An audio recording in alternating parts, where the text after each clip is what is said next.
మొదటి రాజుల గ్రంథం ఫస్ట్ కింగ్స్. మొదటి రాజుల గ్రంథం ఫస్ట్ కింగ్స్ 18వ అధ్యాయం చాప్టర్ 18. రాజుల మొదటి గ్రంథం 18వ అధ్యాయము చాప్టర్ 18 వెర్సెస్ ఫ్రమ్ 2వ వచనం నుంచి చదువుకుందాం. మనము 2వ వచనము నుండి. ఆహాబును దర్శించుటకై ఏలియా వెళ్ళిపోయెను. షోమ్రోనులో ఘోరమైన క్షామము కలిగి ఉండగా ఆహాబు తన గృహ నిర్వాహకుడగు ఓబద్యాను పిలిపించెను. ఈ ఓబద్యా యెహోవా యందు బహు భయభక్తులు గలవాడై ఉండి యెజెబెలు యెహోవా ప్రవక్తలను నిర్మూలము చేయుచుండగా గుహలో 50 మందిగా నూరిగిరిని దాచి అన్నపానములిచ్చి వారిని పోషించెను. తర్వాత 7వ వచనం కూడా చదువుకుందాం. 7వ వచనం. ఓబద్యా మార్గమును పోవచ్చుండగా ఏలియా అతనిని ఎదుర్కొనెను. ఓబద్యా ఇతన్ని ఎరిగి నమస్కారము చేసి, నా ఏలినవాడవైన ఏలియావు నీవే కదా అని అడుగగా అతడు నేనే అని చెప్పి. సహోదరులారా, మనం చదువుకున్నటువంటి లేఖన భాగాలలో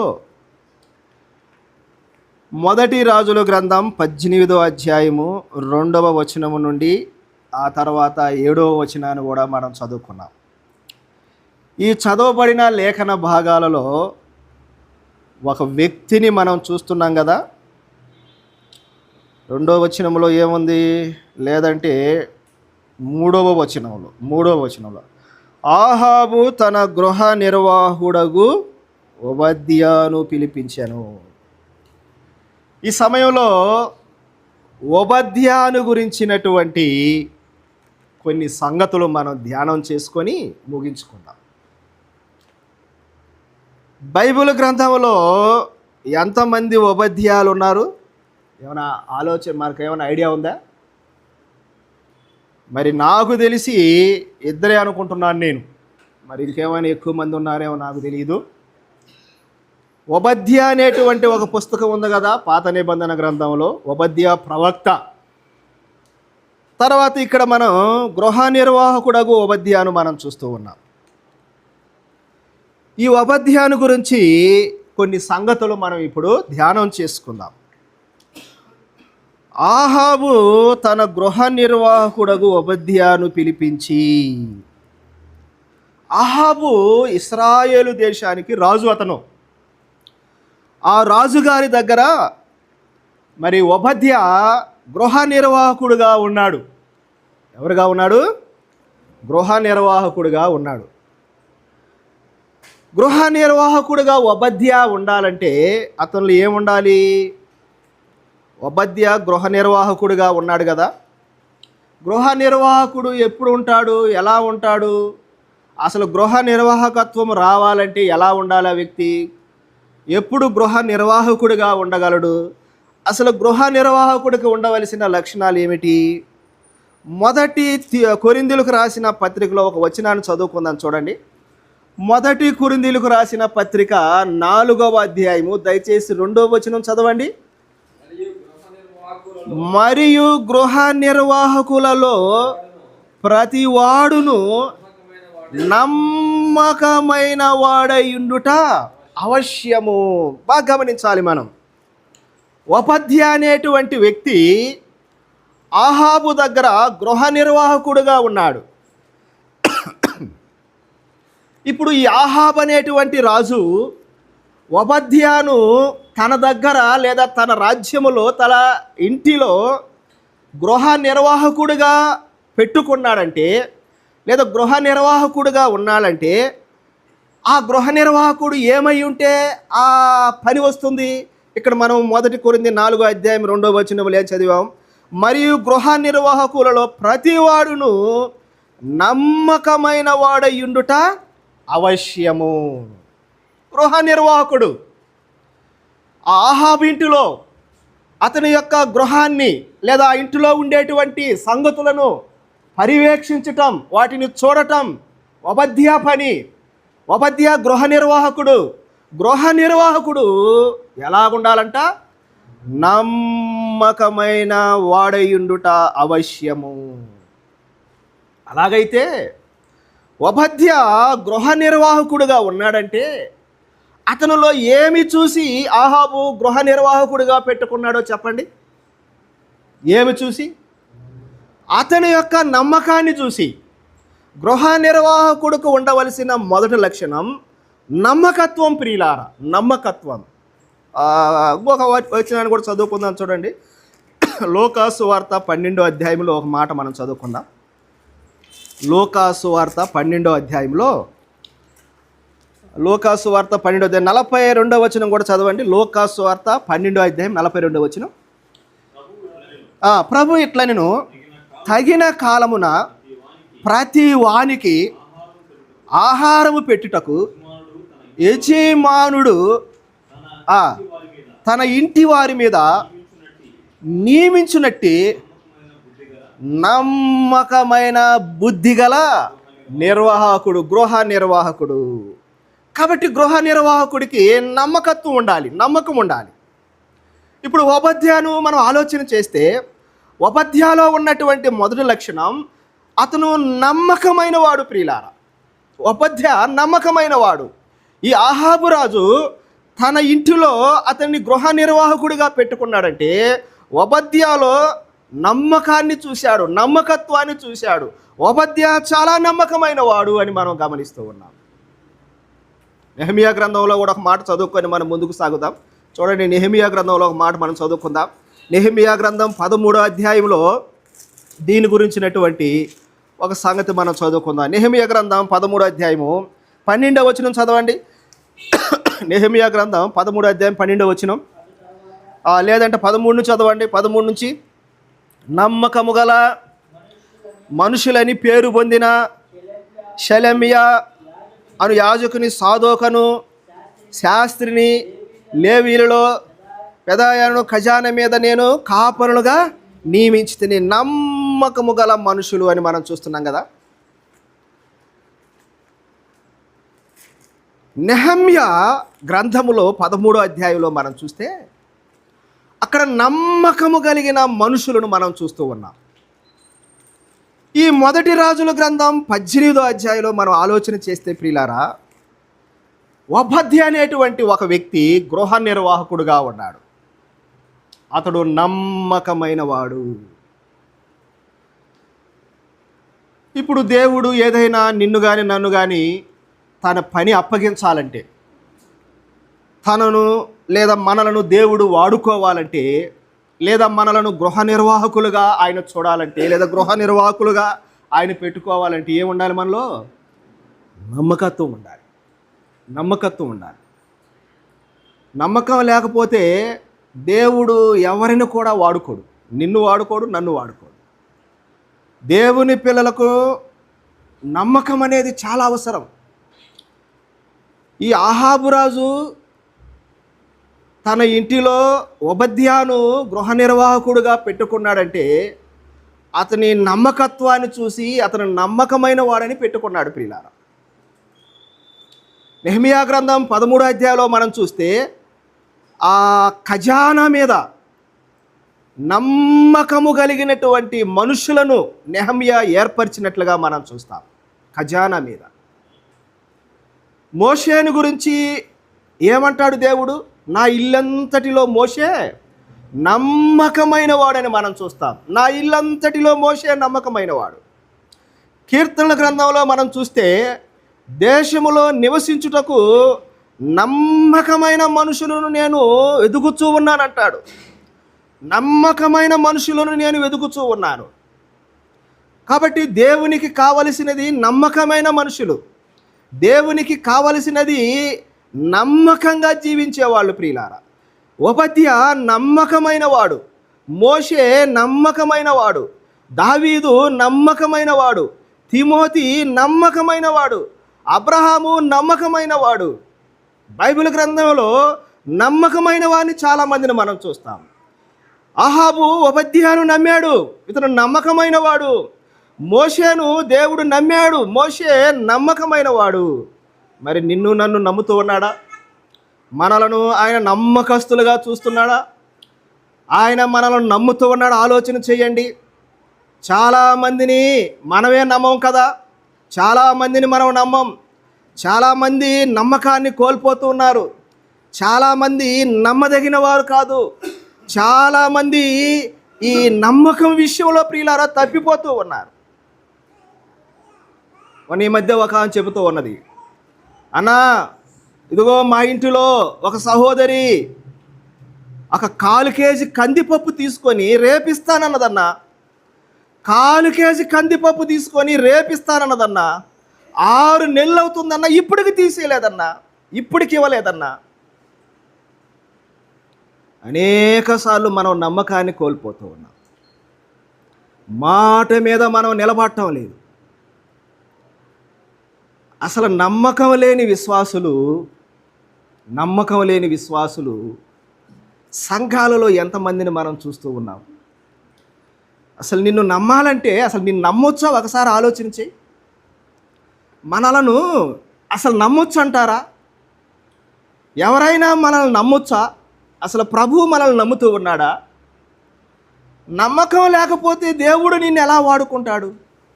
నమ్మకం లేకపోతే ప్రభువు నీకు బాధ్యతలు ఎలా అప్పగిస్తాడు?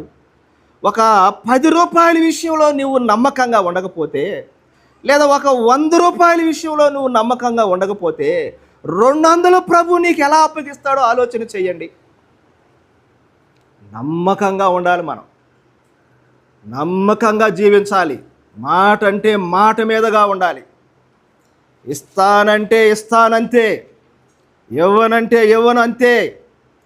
నమ్మకంగా మనం జీవించాలి ప్రియులారా, నమ్మకంగా మనం జీవించాలి. నెహెమియా గ్రంథం 13వ అధ్యాయంలో చూస్తాం కదా, ఆ ఖజానా మీద నమ్మకము గల మనుషులు అని మనం చూస్తూ ఉన్నాం. ఖజానా మీద ఎలాంటి వారిని నియమించాలి? ఖజానా మీద ఎలాంటి వారిని నియమించాలి? ఏమండి, ఇప్పుడు ఒక దొంగ జైల్లో ఉంటాడు. దొంగకి జామీన్ ఇవ్వాలంటే ఎవరు ఇవ్వాలి? దొంగకి జామీన్ అంటారు కదా, బెయిల్ అంటారు కదా, బెయిల్ షూరిటీ. ఒక దొంగకి జామీన్ ఇవ్వాలంటే మంచివాడు ఇవ్వాలి. ఒక దొంగకి ఇంకొక దొంగ జామీన్ ఇవ్వలేడు. ఖజానా అంటే ఆర్థిక సంబంధం, డబ్బు విషయం, బంగారు విషయం, వెండి విషయం. డబ్బు మీద అధికారిగా ఎవరు నియమిస్తారు? డబ్బు మీద ఎవరిని అధికారులుగా నియమిస్తారు? నమ్మకమైన వారిని. ఇప్పుడు చందా ఉంది, చందా సంచి ఉంది కదా, అక్కడ మనకు వారానికి కొంత చందా వస్తూ ఉంటుంది. మీరందరూ ఏం చేశారంటే నాకు అప్పగించారు. అది నాలో ఏం చూసి అప్పగించారు? మీరు నన్ను నమ్మారు. మీరు నా మీద మీకు నమ్మకం ఉంది. నా మీద మీకు నమ్మకం ఉంది కాబట్టి ఆ సందా సంచిని నాకు అప్పగించారు. నా మీద మీకు నమ్మకం లేదనుకో, అరే వీడు తినేస్తాడు, వచ్చిన సందా అంతా తినేస్తూ ఉంటాడు అని మీకు నమ్మకం లేదనుకో, నాకు అప్పగిస్తారా సందా సంచిని మీరు? ఇప్పుడు దాదాపు 1.5 సంవత్సరం నుంచి ఈ మీటింగ్ హాల్కి మనం రెంట కడుతూ ఉన్నాం. 1.5 సంవత్సరం నుంచి మీటింగ్ హాల్కి రెంట కడుతూ ఉన్నాం మనం. ఇప్పుడు సందా డబ్బులు నా దగ్గర ఉన్నాయి. నేను దాన్ని తిని వాడుకున్నాను అనుకో, ఏమండి 1.5 సంవత్సరం నుంచి సందా కట్టగలవా? చెప్పండి. నేను దాన్ని తినేవాడిని అయితే, నేను దాన్ని వాడుకునేవాడిని అయితే 1.5 సంవత్సరం నుంచి సందా ఎలా కట్టగలం? అసలు మీకు తెలుసా, దానికి రొంత ఎగేసి కూడా కడుతూ ఉన్నాం. నమ్మకం చాలా అవసరం. నిన్ను నమ్మొచ్చా? నిన్ను నమ్మి ఏదైనా నీకు అప్పగించవచ్చా? నిన్ను నమ్మి నీకు ఏదైనా ఒక వస్తువు ఇవ్వవచ్చా? నిన్ను నమ్మి నీకు డబ్బులు అప్పగించవచ్చా? నిన్ను నమ్మొచ్చా లేదా? ఒకసారి మనల్ని మనమే పరిశీలన చేసుకోవాలి. నమ్మకం లేకపోతే ప్రభువు మనల్ని వాడుకోడు. అసలు ఓబద్యా గృహ నిర్వాహకుడుగా ఉన్నాడంటే అతనిలో ఏముంది? నమ్మకత్వం ఉంది. నమ్మకత్వం ఉంది. ఈ నమ్మకాన్ని ఎప్పుడు మనము కోల్పోకూడదు ప్రియులారా. ఎప్పటికీ నమ్మాలి. ఫలాని సహోదరు అబ్బా నమ్మకమైన వ్యక్తి అయ్యా, ఫలాని సహోదరి నమ్మకమైన సహోదరి, అలాంటి సాక్ష్యం రావాలి మనకు, అలాంటి సాక్ష్యం రావాలి. కాబట్టి ఓబద్యా జీవితంలో మొదటగా మనం చూసేది ఏంటంటే ఓబద్యా నమ్మకమైన వాడు. రెండవదిగా ఆలోచన చేద్దాం. ఈ వచ్చిన భాగాల్లోనే ఈ ఓబద్యా ఎవరి దగ్గర గృహ నిర్వాహకుడిగా ఉన్నాడో చెప్పండి. ఎవరి దగ్గర చెప్పాలి? ఆహాబు. భార్య ఎవరు? ఆహాబు భార్య ఎవరు? యెజబేలు. ఆహాబు భార్య ఎవరు? యెజబేలు. వీళ్ళిద్దరు ఎలాంటి వారు చెప్పండి ఒకసారి. ఈ ఆహాబు యెజబేలు ఎలాంటి వారు? అబ్బో చాలా మంచి వాళ్ళు కదా వీళ్ళు. ఎంత మంచి వాళ్ళు యెజబేలు ఆహాబు. ఎలాంటి వారు యెజబేలు ఆహాబులు? వీళ్ళు ఎలాంటి వారంటే క్రూరులు, వీళ్ళు దుర్మార్గులు. ఈ ఆహాబు యెజబేలులు. అసలు ఈ ఆహాబు భార్య ఉంది కదా యెజబేలు, దేవుని ప్రవక్తలను చంపడానికి సిద్ధపడినటువంటిది. ఏలియాను కూడా చంపడానికి సిద్ధపడింది. అసలు ఏలియా ఈ దెబ్బకి భయపడి పారిపోయాడు కదా. ఏలియా ఈ యెజబేలు దెబ్బకు భయపడి చంపుద్దామని చెప్పి పారిపోయి దూరంగా పోయి అరణ్యంలో ప్రయాణం చేసి ఒక అలిసిన వాడి ఒక బదిరీ వృక్షం మీద కూర్చొని అలిసిపోయి ఉన్నాడు కదా. వీళ్ళిద్దరు మంచోళ్ళ? చాలా చెడ్డవారు. యెజబేలు కానీ అతని భార్య అయిన అతని భర్త అయిన ఆహాబు చాలా చెడ్డవారు. ఇలాంటి వారి దగ్గర గృహ నిర్వాహకుడుగా ఉండటం నిజంగా సాధ్యమేనా? ఆలోచన చేయండి. ఇలాంటి చెడ్డ రాజు, ఇలాంటి చెడ్డ రాణి, ఇలాంటి వారి దగ్గర ఒక ఉద్యోగం చేయటం లేదా ఒక జాబ్ చేయటం లేదా గృహ నిర్వాహకుడిగా ఉండటం నిజంగా సాధ్యపడుతుందా? ఆలోచన చేయండి. ఇలాంటి వారి దగ్గర పని చేయాలంటే ఏముండాలి?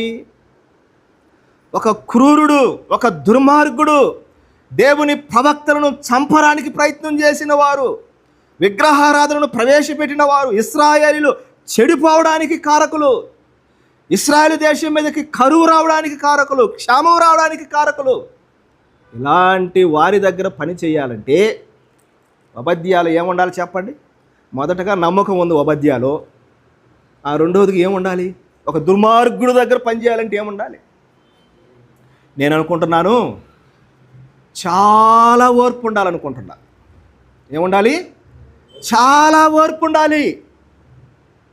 చాలా ఓర్పు ఉండాలి. ఒక దుర్మార్గుడు తన దగ్గర పనిచేసే వారిని సరైన విధానంలో ట్రీట్ చేయరు వాళ్ళు.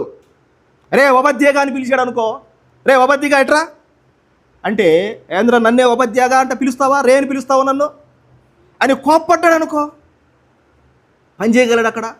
ఏమో ఎన్నిసార్లు పిలిచాడో అట్లా, ఓబద్యాగా ఎట్రారా అని ఎన్నిసార్లు పిలిచాడో, ఏంద్ర నువ్వు చేసేది ఎన్నిసార్లు పిలిచాడో, ఎన్నిసార్లు తిట్టాడో, అవసరమైతే ఎన్నిసార్లు కొట్టాడో. దుర్మార్గుడు అండి అతను. అలాంటి సర్కమ్స్టాన్సెస్లో, అలాంటి పరిస్థితుల్లో పనిచేయాలంటే చాలా ఓపిక ఉండాలి, చాలా సహనం ఉండాలి, చాలా సహనం ఉండాలి. అలాగైతే రెండవదిగా ఓబద్యా జీవితంలో మనం ఏం చూస్తున్నామంటే అతను ఓర్పు కలిగిన వాడు, అతడు సహనము కలిగిన వాడు. ఎన్నోసార్లు కోప్పడి ఉండొచ్చు ఓబద్యా మీద రాజు, ఎన్నోసార్లు కోప్పడి ఉండొచ్చు రాణి ఓబద్యా మీద. కానీ ఓబద్యా, బహుశా ఓబద్యాకు సొలొమోను చెప్పిన మాట గుర్తుండొచ్చు. ఏం చెప్పాడు సొలొమోను? ప్రసంగి గ్రంథం 10వ అధ్యాయం 4వ వచనం చదవండి, చదవాలి మీరు దయచేసి. ప్రసంగి గ్రంథం 10వ అధ్యాయం 4వ వచనం చదవాలా. మీరు చదివితే నేను ముందుకెళ్తా. ప్రసంగి గ్రంథం 10వ అధ్యాయము 4వ వచనం, త్వరగా. ఏలువాడు నీ మీద కోపపడిన ఎడల నీవు ఉద్యోగము నుండి నీవు తొలగిపోకము. తొలగిపోకము. ఓర్పు గొప్ప ద్రోహ కార్యములు చేయకుండా చేయును. ఏలువాడు నీ మీద కోపపడిన ఎడల ఉద్యోగము నుండి నువ్వు తొలగిపోకము. ఓర్పు అన్నాడు కదా అక్కడ, ఓర్పు. ఈ యెజెబెలు ఆహాబు వీళ్ళిద్దరూ ఓబద్యా మీద ఎన్నిసార్లు కోప్పడి ఉండొచ్చు, కానీ ఓబద్యా తన గృహ నిర్వాహకత్వము నుండి, తన ఉద్యోగము నుండి తొలగిపోయిన వాడు కాదు ప్రియులారా. ఎందుకు? అక్కడే ఉంది కదా ఓర్పు అని ఉంది కదా. ఓబద్యాలో ఓర్పు ఉంది. మీ బాస్ కానీ, మీ మేనేజర్ కానీ, మీ టీమ్ లీడర్ కానీ మీ మీద కోప్పడ్డారనుకో, ప్రసంగి 14 గుర్తు రావాలా మీకు. ఏం గుర్తు రావాలా? ప్రసంగి 14 గుర్తు రావాలా. ఏమండి, మన మీద పై అధికారులు, మన మేనేజర్సు, మన పై అధికారులు మన మీద కోప్పడ్డారనుకో, బైబిల్ గ్రంథం ఏం చెప్తుంది? తొలగిపోవద్దు అంటుంది నీ ఉద్యోగం నుండి. కానీ చాలామంది తొలగిపోతున్నారు. కారణం ఓర్పు లేదు వాళ్ళల్లో. ఓర్పు లేదు, సహించుకునేది లేదు ప్రియులారా. ఓర్పు లేకుండా తొలగిపోతూ ఉన్నారు. ఓర్పు ఉండాలి, కొంత సహనం ఉండాలి, కొంచెం ఓపిక పట్టాలి, ఎదురు చూడాలి కొంత సమయం. ఓబద్యా అలాంటి జీవితం కాదు. ఓబద్యా ఓర్పు కలిగిన వాడు, ఓబద్యా సహనము కలిగిన వాడు. అలాంటి రాజు రాణి దగ్గర పని చేయటం ఎంతో ఓర్పు ఉంటేనే చేయగలం. మన విశ్వాసులమైన మనకు ఓర్పు చాలా అవసరం, సహనం అనేది చాలా అవసరం. చెప్పే నాకు కానీ, వినే మీకు కానీ కొన్నిసార్లు ఓర్చుకోవాలి, మనం సహించుకోవాలి. కొన్నిసార్లు యేసు ప్రభువు మీద ఉమ్మి వేశారు కదా, ఒక భక్తుడు రాశాడు, యేసు ప్రభువు మీద ఆ ఉమ్మి వేసినటువంటి ఆ ఉమ్మిని ఒకవేళ కలెక్ట్ చేస్తే, ఒకవేళ దాన్ని అంతా ఒక దగ్గరికి గ్యాదర్ చేస్తే 10 ఎద్దుల బండ్లకు వస్తుందంట ఆయన మీద వేసిన ఉమ్మి. యేసు ప్రభు మీద వేసిన ఉమ్మి 10 ఎద్దుల బండికి వస్తుందని రాశాడు ఒక భక్తుడు. అంతగా ఊశారు ఆయన మీద, కానీ ఓర్చుకున్నాడు ఆయన, సహించుకున్నాడు ఆయన. ఎవరైనా నీ మీద నా మీద ఊశారనుకో, ఎట్లా తుడుచుకొని పోగలమా మనం? సహోదరులను చెప్పండి, ఎవరైనా నీ మీద ఊశారనుకో ఎట్లా తుడుచుకొని పోగలమా? ఓర్పు చాలా అవసరం మనకు.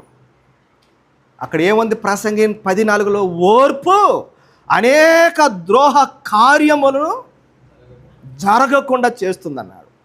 అనేక ద్రోహ కార్యములు జరగకుండా చేస్తుందన్నాడు. ఓర్పు చాలా అవసరం.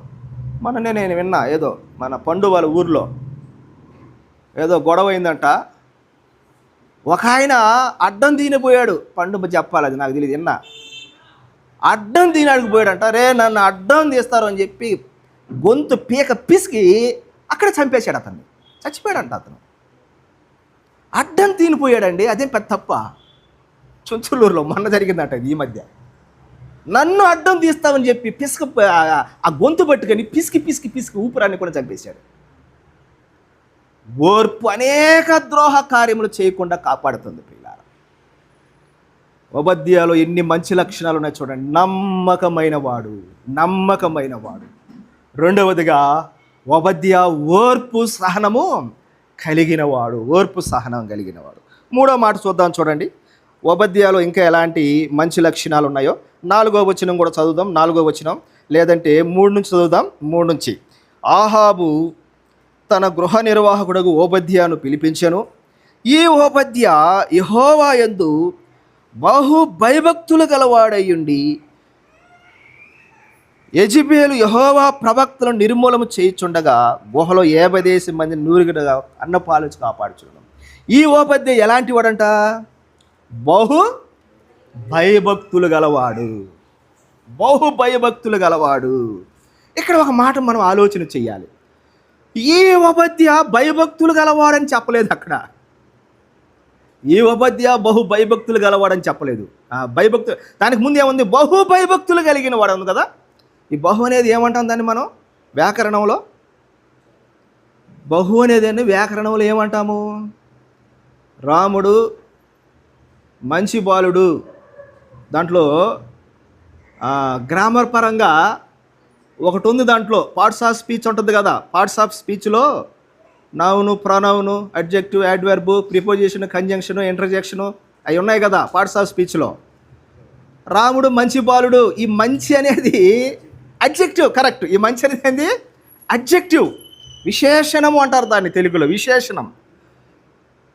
ఈ ఉపధ్య బహుభయభక్తులు కలిగిన వాడు. దీంట్లో అడ్జెక్టివ్ ఏం చెప్పండి? బహుభయభక్తులు కలిగిన వాడు. ఏదైనా ఒక దానికి ఈ అడ్జెక్టివ్ విశేషణం చేరిస్తే అది మృతి ఎక్కువగా చెప్పినట్లు. బహుభయభక్తులు కలిగిన వాడు. ఉపధ్య జీవితం బహుభయభక్తులు కలిగిన జీవితం. భయము ఉంది, తర్వాత ఏముంది? భక్తి కూడా ఉంది. భయము ఉంది, భక్తి కూడా ఉంది ఉపధ్య జీవితం. చాలామందికి ఏముండదు? భక్తి ఉంటుంది, ఏముండదు? భయం ఉండదు. భక్తి ఉంటుంది కానీ భయం ఉండదు. బైబిల్ గ్రంథంలో ఒక మాట చూపిస్తాను చూడండి. ఆ కీర్తనల గ్రంథం 34లో మనం చదివితే అక్కడ చాలా మంచి మాట మనం చూస్తాం. కీర్తన 34వ కీర్తనలో 9వ వచనం చదవండి. 9వ భాగం. యెహోవా భక్తులారా ఆయన యందు భయభక్తులు ఉంచుడి, ఆయన యందు భయభక్తులు ఉంచు వారికి ఏమీ కొదువా. ఇక్కడ 9వ వచనంలో మనం ఒకటి ఆలోచన చేయాలా. యెహోవా భక్తులారా అన్నాడు. యెహోవా భక్తులారా, వీళ్ళు భక్తులు, వీళ్ళకి భక్తి ఉంది. వీళ్ళు ఆరాధనకు వస్తారు, వీళ్ళు ప్రార్థన చేస్తారు, వీళ్ళు స్తుతులు కూడా చెల్లిస్తారు, వీళ్ళు కానుకలు కూడా ఇస్తారు, వీళ్ళు పరిచర్య కూడా చేస్తారు. వీళ్ళు భక్తులు. యెహోవా భక్తులారా అని మళ్ళీ ఏమన్నాడు? యెహోవా భక్తులారా ఆయన యందు భయభక్తులు కలిగి ఉండండి. మరలా ఈ మాట చెప్పటం ఏంటండి? ముందే భక్తులారన్నాడు కదా, భక్తులారన్నాడు, మళ్ళీ ఏం కలిగి ఉండమంటున్నాడు? భయము కలిగి ఉండండి. అంటే భక్తి ఉంటుంది. చాలామంది విశ్వాసులలో భక్తి ఉంటుంది. ఆరాధనకు వస్తారు, కానుకలు ఇస్తారు, పరిచర్య చేస్తారు, అంతా బాగానే ఉంటుంది. భక్తి కనపడుతుంటుంది కానీ భయం కనపడదు. చాలామందిలో భయం కనపడదు. ఇది నేను చేయకూడదన్నా భయం ఉండదు. భయముతో కూడిన భక్తి కావాలి, భయముతో కూడిన భక్తి కావాలి. ఈ ఉపధ్య భయభక్తులు కలిగిన వాడు. దేవుడంటే భయం ఉంది, దేవుడంటే భక్తి ఉంది. కాబట్టి ఈ భయభక్తులు కలిగిన వారే నమ్మకంగా ఉంటారు. ఈ భయభక్తులు కలిగిన వారే ఓర్పు సహనములు కలిగి ఉంటారు. ఈ భయభక్తులు కలిగిన వారినే దేవుడు వాడుకుంటాడు. ఈ భయభక్తులు కలిగిన వారినే రాజులు వాడుకుంటారు ప్రియులారా. కాబట్టి ఉపధ్య భయభక్తులు కలిగిన వాడు, భయభక్తులు కలిగిన వాడు. ఇంకొక మాట ఆలోచన చేద్దాం చూడండి. మొదటి రాజుల గ్రంథం 18వ అధ్యాయంలోనే 4వ వచనం చదువుతాం. యెజెబెలు యెహోవా ప్రవక్తలను నిర్మూలము చేయుచుండగా గుహలో 50 మందిగా 100 దాచి అన్నపానములిచ్చి వారిని పోషించెను. ఈ యెజెబెలు ఏం చేస్తుంది? ఆహాబు భార్య యెజెబెలు యెహోవా ప్రవక్తలను నిర్మూలన చేస్తూ ఉంది, చంపేస్తూ ఉంది. ఈ సంగతి ఉపధ్యకు తెలిసి ఉపధ్య ఏం చేశాడు? 50 మందిగా 100 మందిగా గుహలో దాచి వారికి ఏమిస్తున్నాడు? అన్నపానాలను ఇస్తూ ఉన్నాడు. వారికి 50 మందికి లేదా 100 మందికి అన్నపానములను ఇస్తూ ఉన్నాడు.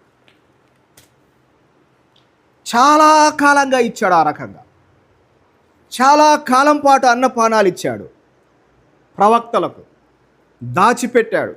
ఆ యెజెబెలు కంట పడకుండా వారిని దాచిపెట్టి వారిని పోషిస్తూ ఉన్నాడు, అన్నపానాలు ఇస్తూ ఉన్నాడు. ఒకవేళ ఒక 100 మందిని అనుకుందాం, అక్కడే ఉంది కదా 50 మంది అని, 100 మంది అని ఉంది కదా, 100 మంది అనుకుందాం. 100 మందికి టిఫిన్ పెట్టాలి, మధ్యాహ్నం భోజనం, రాత్రి భోజనం. ఈ రోజుల్లో 3 పూటలు తినాలంటే ఎంత ఉండదు చెప్పండి మీరు? ఉదయం టిఫిను, మధ్యాహ్నం లంచ్, రాత్రికి డిన్నర్ ఎంత ఉండొచ్చు? ఈ రోజుల్లో ఒక 100 రూపాయలు ఉంటుందా 3 పూటలు తినడానికి? రూపాయలు ఏడ సరిపోద్ది అసలు? కనీసం 200 ఉండాలి, కనీసం 200. సరే ఆ దినాల్లో 100 అనుకుందాం. 100 × 100 ఎంత అవుద్ది? 100 × 100 చెప్పండి పిల్లలు, లెక్కలు రావా? మేసం తేజ్ బాగా నిద్రపోతున్నాడు. 100 × 100, 100 మందిని ప్రవక్తను దాచిపెట్టాడు. రోజుకి ఒక్కొక్కరికి 100 రూపాయలు ఖర్చు పెడుతున్నాడు. 100 × 100 వేస్తే ఎంత వస్తుంది? 1000 రూపాయల? 10,000? 10,000. ఒక 100 మందికి ఒకరోజు భోజనం పెట్టాలంటే 10,000. అబ్బో, ఒకరోజు కాదు ఆయన పెట్టింది, 2 రోజులు కాదు, చాలా కాలంగా పెట్టాడు. వాళ్ళకి రోజుకు 10,000 ఖర్చు పెట్టాడండి. సరే 50 రూపాయలు లెక్క అనుకున్నా 5,000 అవుతుంది 100 మందికి. రోజుకు 5,000 ఖర్చు పెట్టాడు ఓబద్య. దేవుని ప్రవక్తలకు, దేవుని సేవకులకు 5,000 రూపాయలు ఖర్చు, లేదా 10,000 రూపాయలు ఖర్చు పెట్టాడు. ఎవరికి ఉంటుందా త్యాగం? ఓబద్యాకున్న త్యాగం. ఈరోజు ఎంతమంది ఓబద్యాలు ఉన్నారు సంఘాలలో? దేవుని సేవకులకు ఖర్చు పెట్టే ఓబద్యాలు ఎంతమంది ఉన్నారు? సంఘానికి ఖర్చు పెట్టే ఓబద్యాలు ఎంతమంది ఉన్నారు ఈరోజు? ఈనాడు సంఘాలకు ఓబద్యాలు కావాలి, ఖర్చు పెట్టే ఓబద్యాలు కావాలి. ఈరోజు సంఘానికి సేవకులకు ఖర్చు పెట్టే ఓబద్యాలు కావాలి ఈ దినాలలో. దారుణమైన విషయం ఏందో తెలుసా? దారుణమైన విషయం ఏందో తెలుసా? సేవకులు ఇవ్వాలంటే విశ్వాసులకి, సేవకులు ఇవ్వాలి విశ్వాసులకి. రివర్స్ అయిపోయింది ప్రియులారా, రివర్స్ అయిపోయింది ఈ దినాల్లో. మనము సంఘానికి ఏమైనా ఖర్చు పెడుతున్నామా? సేవకులకు ఏమైనా ఖర్చు పెడుతున్నామా? ప్రభు పనిలో మనం ఏమైనా ఖర్చు పెడుతున్నామా? ఓబద్య 100 మందికి 3 పూట్ల అన్నపానాలు ఇస్తూ ఉన్నాడు. అన్నపానాలు ఇచ్చి వారిని పోషిస్తూ ఉన్నాడు. ఎంత మంచి క్వాలిటీ, ఎన్ని మంచి లక్షణాలు ఓబద్య జీవితంలో మనం చూస్తున్నాం. ఓబద్య నమ్మకమైనవాడు, ఓబద్య ఓర్పు సహనములు కలిగినవాడు, ఓబద్య దేవునితో బహుభయభక్తులు కలిగినవాడు, ఓబద్య సేవకులను పోషించేవాడు. సేవకులను పట్టించుకుని విశ్వాసులు చాలామంది తగ్గిపోయారు ఈ దినాల్లో ప్రియులారా. నెల్లూరు వెంకటేశ్వరం సంఘంలో జాన్లీ గారు పనిచేసేవాడు. వాళ్ళ సంఘంలో గంప అబ్రహాం గారని ఒక ఆయన ఉండేవాడు. ములుమూడి ఆయనది సొంతూరు, నరసింహకొండ దగ్గర ఉంటుంది. అబ్రహాం గారి ఇంట్లో ఒక జామ చెట్టు ఉండేది, జామ చెట్టు. ఫస్ట్ కాసిన కాయలను తీసుకొని నేరుగా జాన్లీ గారికి ఇచ్చేవాడు ఆయన. జాన్లీ గారు చాలాసార్లు చెప్పాడు నాకు ఆ సంగతి. గంప అబ్రహాం గారి ఇంట్లో ప్రతీది ఫస్ట్ నాకు వస్తుందయ్యా అని చెప్పేవాడు జాన్లీ గారు. వాళ్ళ ఇంట్లో జామకాయలు కాసిన మొదటి 2 పోయి తీసి జాన్లీ గారికి ఇస్తాడు. సేవకుని జ్ఞాపకం చేసుకుంటాడు. మేమేదో ఆశించి ఈ మాటలు చెప్పటం లేదు ప్రియులారా. ఓబద్య సేవకులను జ్ఞాపకం చేసుకుని, దేవుని సేవకులను జ్ఞాపకం చేసుకున్నాడు. 4 మంచి లక్షణాలు చూసాం కదా. తర్వాత ఓబద్య జీవితంలో మనం ఇంకా ఏం ఆలోచన చూడండి. ఓబద్య జీవితంలో 7వ వచనం చదవండి దయచేసి. 7వ వచనం. ఓబద్య మార్గమున పోవుచుండగా ఏలియా అతనిని ఎదుర్కొనెను. ఓబద్య ఇతనిని ఎరిగి నమస్కారము చేసి, నా ఏలిన వాడవైన ఏలియావు నీవే కదా అని అడుగుగా. ఓబద్య మార్గమున పోవుచుండగా అని చూస్తున్నాం కదా. ఓబద్య మార్గమున పోవుచుండగా ఏలియా అతనిని ఎదుర్కొనెను. ఓబద్య ఇతన్ని ఎరిగి నమస్కారము చేసి, నా ఏలిన వాడవైన ఏలియావు నీవే కదా. ఇక్కడ ఓబద్యలో మనం ఏమి గమనిస్తున్నామంటే ప్రియులారా, ఈ ఓబద్యా ఏలియాను చూశాడు. ఏలియా అంటే గొప్ప దైవజనుడు, ఏలియా అంటే గొప్ప ప్రవక్త, ధైర్యశాలి, ఆహాబు దగ్గరికి వెళ్ళి కరువు వస్తుందని ప్రకటించిన వాడు.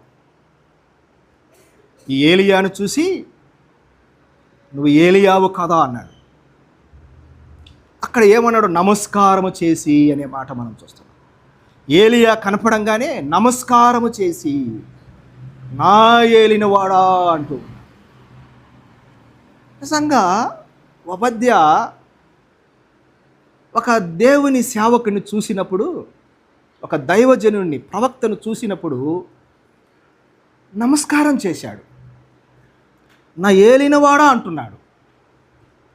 అంటే ఓబద్యా జీవితంలో మనం ఆలోచన చేయవలసిన విషయం, దేవుని సేవకుడు పట్ల ఎంత విధేయత కలిగి ఉన్నాడో చూడండి ఓబద్యా. ఆ దేవుని సేవకుడైన ఏలియాను చూసినప్పుడు ఎంత భయము భక్తి కలిగి ఉన్నాడో చూడండి ఒకసారి. ఆయనకు ఇవ్వవలసిన గౌరవాన్ని ఈటములో ఓబద్యా ఎంత ఆసక్తి కలిగి ఉన్నాడో చూడండి.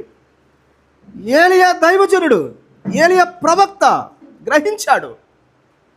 నమస్కారం చేసి నా ఏలినవాడా. ఓబద్యా దేవుని సేవకులను గౌరవిస్తూ ఉన్నాడు. ఓబద్యా దేవుని సేవకులను లేదా దేవుని సేవకులకు లోబడుతున్నాడు. వాళ్ళకి ఇవ్వవలసిన మర్యాదిస్తూ ఉన్నాడు ఓబద్యా. వాళ్ళని గౌరవిస్తూ ఉన్నాడు ఓబద్యా. కానీ ఈనాడు సేవకులను, ఈనాడు దేవుని పనిచేసే సేవకులను విశ్వాసులైన వారు ఎంత తేలిగ్గా చూస్తారో తెలుసా? ఎంత నిర్లక్ష్యం వహిస్తారో తెలుసా ఆ సేవకుల పట్ల? తేలిగ్గా చూసినా పర్వాలేదు, నిర్లక్ష్యం వహించినా పర్వాలేదు, కానీ తిరుగుబాటు చేస్తున్నారండి సేవకుల మీద. సేవకుల మీద తిరుగుబాటు, దేవుని సేవకుల మీద తిరుగుబాటు. దేవుని సేవకులను అనరాని మాటలు, దేవుని సేవకులకు బాధ కలిగించే మాటలు, వాళ్ళ హృదయాలను బాధ కలిగించే ప్రవర్తన. దేవుని సేవకుడుకు ఇవ్వవలసిన గౌరవం, ఆ మర్యాద. దేవుని సేవకుడు ఒకప్పుడు బతకలేనివాడు బడి పంతులంట, ఇప్పుడు బతకలేనివాడు దేవుని సేవకుడు. బతకలేనివాడు దేవుని సేవకుడు. ఉందా మనకు? దేవుని సేవకుల పట్ల మనం వాళ్ళకి ఇవ్వవలసిన గౌరవాన్ని ఇస్తున్నాం మనం. వాళ్ళు దేవుని సేవకులు, వాళ్ళు దేవుని పక్షంగా పనిచేసేవారు. వాళ్ళు మన కొరకు ప్రార్థన చేస్తారు, ఇళ్లలో కూర్చొని మన కొరకు ప్రార్థన చేస్తారు. వాళ్ళు మన కొరకు దేవుని సన్నిధిలో వేడుకుంటారు. వాళ్ళు మనం జాబులకు వెళ్ళేటప్పుడు, మనం ప్రయాణాలు చేసేటప్పుడు వాళ్ళకి ఆ సంగతి తెలిసినప్పుడు మన కొరకు ప్రార్థన చేస్తారు దేవుని సేవకులు. మన క్షేమం కోరుకుంటారు దేవుని సేవకులు, మనం బాగుండాలని కోరుకుంటారు దేవుని సేవకులు. అలాంటి సేవకులను ఎంత అమర్యాదగా చూస్తారండి, ఎంత అగౌరవపరుస్తారండి, ఎంత వాళ్ళ హృదయాలను గాయపరుస్తారు విశ్వాసులు. ఓబద్యా లాంటి వాడు కాదు.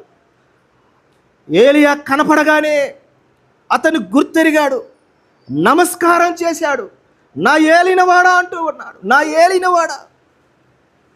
షూనేమి గనురాలు కూడా ఎలీషా వచ్చినప్పుడు అతని పట్ల ఎంత మర్యాదగా వ్యవహరించింది, అతని పట్ల ఎంత ప్రేమగా వ్యవహరించింది. దేవుని సేవకుడు, దైవజనుడు నేను ఎరుగుదునన్నది కదా షూనేమి గనురాలు. ఆలోచన చేయాలి ప్రియ. ఓబద్యా జీవితంలో ఎన్ని మంచి లక్షణాలు మనం చూస్తున్నాం, ఎన్ని మంచి లక్షణాలు. అతడు నమ్మకమైన వాడు, అతడు ఓర్పు సహనములు కలిగిన వాడు, అతడు దేవుని యందు బహు భయభక్తులు కలిగిన వాడు, అతడు దేవుని సేవకులను పోషించినవాడు, అతడు దేవుని సేవకులను చూసి గౌరవించినవాడు. ఇతర సంఘాలలో పాస్టర్లు అంటే లేదా దేవుని సేవకులంటే అసలు దేవుడితో సమానం వాళ్ళు.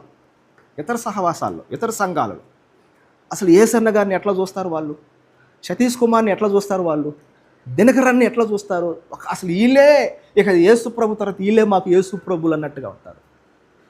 దారుణమైన విషయం ఏంటంటే మన సహవాసంలో మనం అందరం ఈక్వల్ అనుకుంటాం. మంచిదేది, అది మంచి పద్ధతి కూడా, క్రమం కూడా, మనం అందరం ఒకటే సహోదరులం. కానీ బాధ్యతలను బట్టి ఎవరికి ఇలువ ఇవ్వాలో, ఎవరిని గౌరవించాలో వారికి ఇవ్వాల్సిన స్థానం వాళ్ళకి ఇవ్వాలి. మనం బాధ్యతలను బట్టి, వారు చేసే పనిని బట్టి ఉంది కదా. మనం దేవుని వాక్యంలో చూస్తాం కదా, మీ పైన అధికారులుగా ఉండేవారికి వారిని మిక్కిలి ఘనముగా సన్మానించండి. సహోదరులారా, వారు దేవుని సేవకులుగా మనం గౌరవించేది నేర్చుకోవాలి. ఈ ఉపధ్యాలో ఇలాంటి మంచి లక్షణాలు ఉన్నాయి కాబట్టి క్రూరుడు దుర్మార్గుడైనటువంటి ఆహాబు ఇంటిలో గృహ నిర్వాహకుడుగా ఉండటం అనేది ఆ ఉపధ్యాకే సాధ్యమైంది ప్రియులారా, ఆ ఉపధ్యాకే సాధ్యమైంది. కాబట్టి ఉపధ్యా వలె మనం జీవించడానికి ప్రయత్నం చేయాలి. ఉపధ్యాలో ఉన్నటువంటి ఆ లక్షణాలు మనం కలిగి ఉండడానికి మనం ప్రయత్నం చేయాలి ప్రియులారా. అలాంటి జీవితం జీవించాలని నేను కోరుకుంటున్నాను. అలాంటి జీవితం జీవించడానికి ప్రభు మనకు సహాయం చేయను.